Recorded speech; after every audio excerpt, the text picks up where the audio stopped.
Assalamu alaikum all of you. I'm Dr. Shireen. I'm delivering my third lecture, which is types of psychology in sports. Let's begin to learn.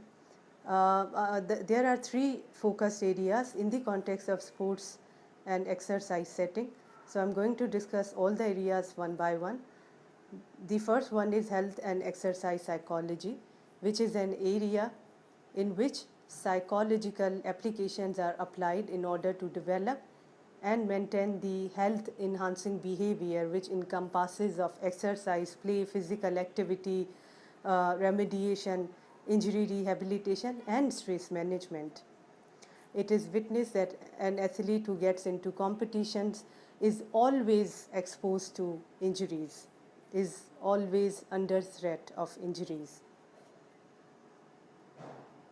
And these injuries are sports injuries which occur once an athlete gets into sports, and it may appear to happen due to the lack of conditioning, due to the lack of warm-up, due to the overtraining, or due to the acquisition of skills correctly. In order to recover from injury, one has to go through the certain process which is called rehabilitation, which is in fact an extent which in fact limits the extent of injury, and it in fact reverses the impairment and functional loss after the treatment of injury, and in fact it helps an athlete to regain the strength.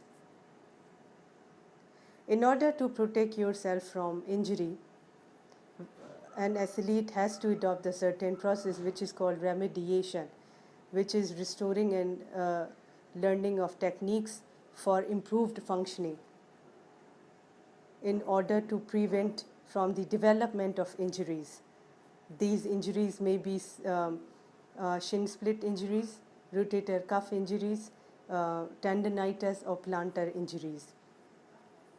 Besides, an athlete who gets into competition, it is seen that he sometimes fails, or his capabilities fail to meet the demand of setting,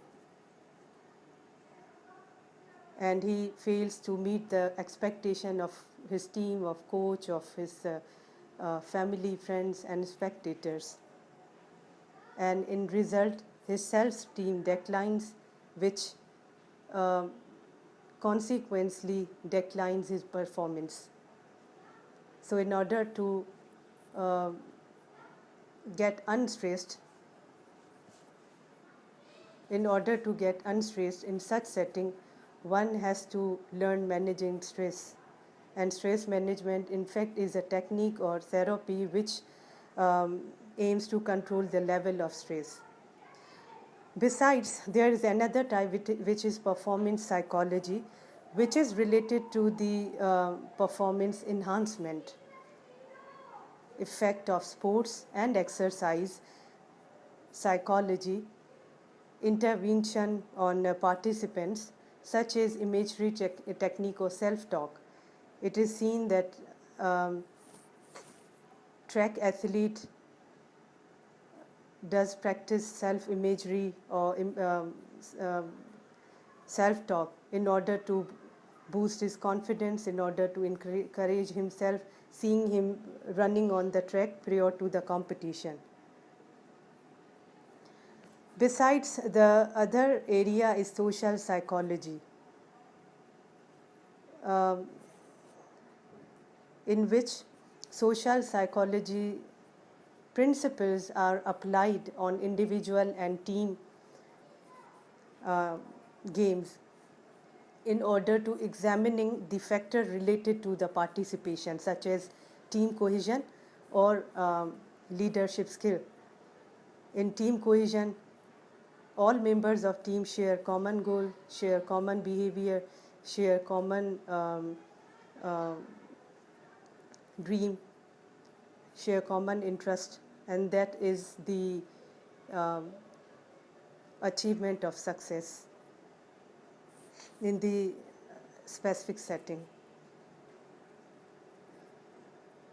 So for today, I'm going to finish my lecture. In next class, we will be learning about the role of psychology in sports. So stay tuned. See you in next class. Allah Hafiz.